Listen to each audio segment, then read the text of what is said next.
이게 막이 내려질 판에 판이 거의 식은 것 같습니다만은, 하여튼 뭐 명령에 따라서 하겠습니다.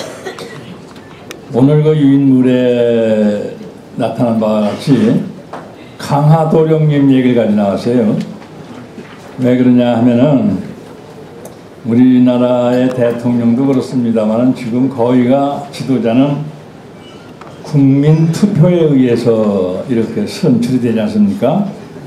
그러니까 많은 사람들이 이분이 가장 훌륭하다 이렇게 생각돼서 선출된 분들이 지도자입니다. 옛날에 임금은 그 혈통에 따라서 됐어요. 그런데 이 강하도령님 얘기는 여러분들이 국어사전이나 이 속담 사전을 찾아보면은 그 오늘 거기 써 있는 것처럼 강하도령님인가 우두커니 앉았네 이 소리 했어요.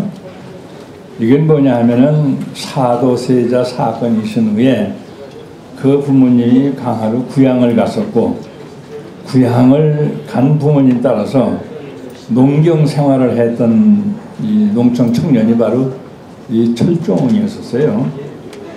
근데 이제 그 철종 하면은 27명 조선 왕조 임금 중에서 가장 못 배웠고 가장 무식하고 왕제 교육을 전혀 받지 못했기 때문에 허수아비로 앉았던 임금이냐 이렇게 생각들을 하고 있습니다.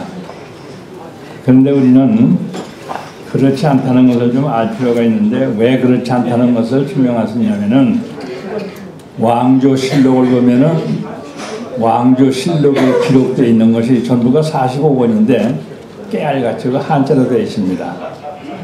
45권인데 그 45권에 수록되어 있는 건 뭐냐면은 주로 요새 말로 국무회의 때 또는 경연 임금이 모시고서 이렇게 그 학문을 논하는 뭐 상소문 들어왔다는 얘기, 무슨 사건 얘기, 벼락친 얘기, 지진난 얘기 이런 것을 토막토막 기록해 놓은 것이 그게 왕조실록이에요. 그러나 열승어제라고 하는 책이 있습니다. 열승어제는 뭐냐면 임금님이 자필로 자기가 직접 써놓은 거 요것만을 수록한 것을 바로 열승어제라고 합니다.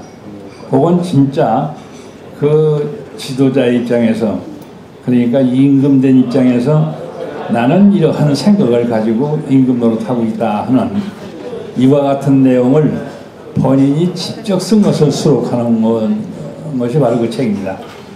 그래서 이제 그 책을 보면은 어느 왕이 어떠한 통치 철학을 가지고 있었느냐 하는 이런 것을 비교해서 볼 수 있습니다. 그리고 어느 왕이 시를 잘 짓고 시를 통해서 간접적으로 시국에 돌아가는 것을 표현했는가 하는, 또 자기의 고민을 어떻게 표현하느냐 하는 이런 것도 나옵니다만은, 뭐 거기에는 세종대왕께서는 꿈속에서 시를 지은 것도 기록이 되어 있고 이렇습니다만은, 그러니까 이제 그 세종대왕이 꿈속에서 시를 지었다는 얘기는 그냥 오매불망 국민들이 편안하게 살 수 있는 이와 같은 정치를 펴겠다고 하는 생각에서 자나깨나 생각하고 있었다고 하는 그런 뜻이 되겠습니다만은, 그러한 몽중작 시도 몇 수가 신중을 했습니다만은 그걸 보면 임금님들 27명 임금들의 모습이 거울 보듯 훤히 보입니다. 근데 이제 여러분 잘 아시는 바와 같이 27명 임금 중에서 도중에 하차, 요새 말로 퇴출된 임금은 연산군하고 광해군 아니에요? 그분들은 초기에는 굉장히 영리했고 또 아주 신망도 많이 받았었습니다만은, 문제는 자기의 어머니와 관련된 사건이라든가 이런 것 때문에 이제 도중 하차가 돼서 끝끝내 종자가 아니고 바로 군자로 하락됐죠.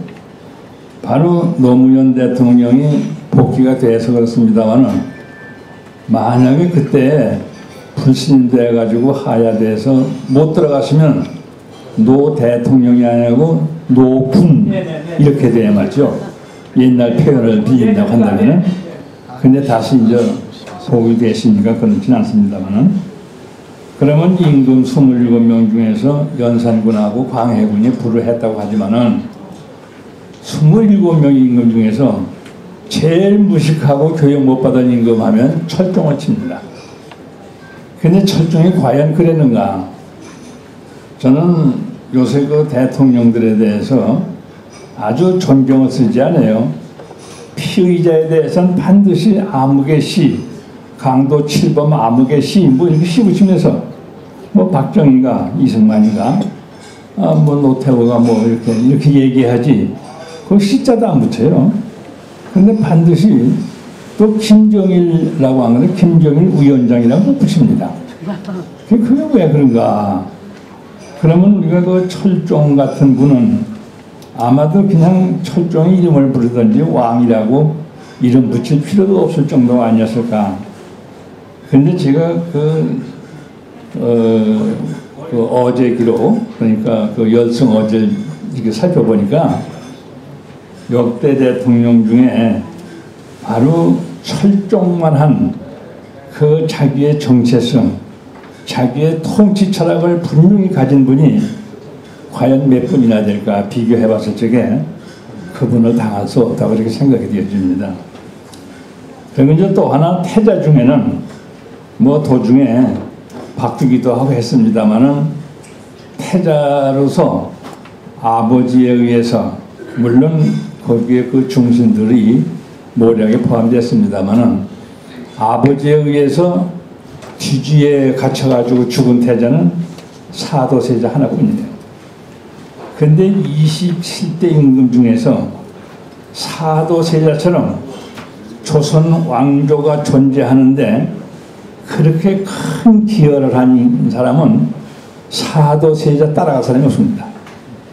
그러니까 우리는 역사의 뒤안길을 뒤져보지 않고서 철종은 무식한 사람, 사도세자는 뒤지에 가지 죽은 사람, 이렇게만 생각하고 있는데 만약에 사도세자가 존재하지 않았더라면은 그 르네상스를 일으켰다고 하는 정조대왕 이후에 왕통이 끊어져 가지고 역승혁명이 날 뻔했어요. 그러니까 이 사도세자의 기여도는 대단하다는 사실입니다. 그래서 우리가 그 역사에 대한 길을 훑어보면 조금 겸손해질 수 있지 않을까 해서 말씀을 드리고자 합니다. 그래서 이 강화도령이라는 말이 바로 어버이 따라서 강화로 구양 가가지고선 농사 짓고 그저 야생마처럼 살았기 때문에 그렇습니다만은 그러나 그 순조, 여러분 잘 아시는 바와 같이 정조 다음에 순조 아니에요? 그 정조대왕이 그 정기 사이에 아기 못 낳고 두 번째 아기 못 낳고 그 세 번째 아기 얻어 가지고서 왕자 얻어 가지고 이제 순조가 된 것입니다만은 그 이제 순조 밑에 헌조, 헌정이 또 자식이 없어요. 이래 가지고 어디 가서 왕자를 구할 수가 없어. 그래서 찾은 것이 강화도령을 찾아다가 임금을 시킨 겁니다. 그래서 철종은 아예 임금 생각도 안 했던 분인데 혈통이 오직 하나이기 때문에 간 것이고, 그 다음에 이제 고종은 바로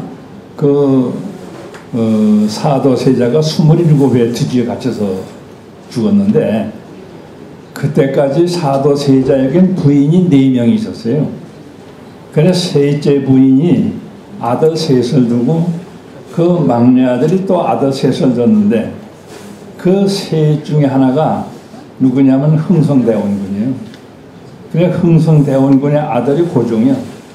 그거를 이렇게 헌종 형님 일찍 죽은 익종 양자를 보내가지고 그래서 고종을 이었고, 그래서 그 고종이 순종을 낳아서 조선왕조 27대가 막을 내렸는데 전부가 이것이 사도세자의 바로 부인 4명에서 퍼진 혈손에 의해서 6 임금이 유지됐다고 하는 사실, 이건 참 대단한 기여도라고 생각이 되어집니다. 근데 이제 이 강화도령이 이렇게 임금이 되게끔 돼서 이제 불려왔어요. 불려왔는데 그때에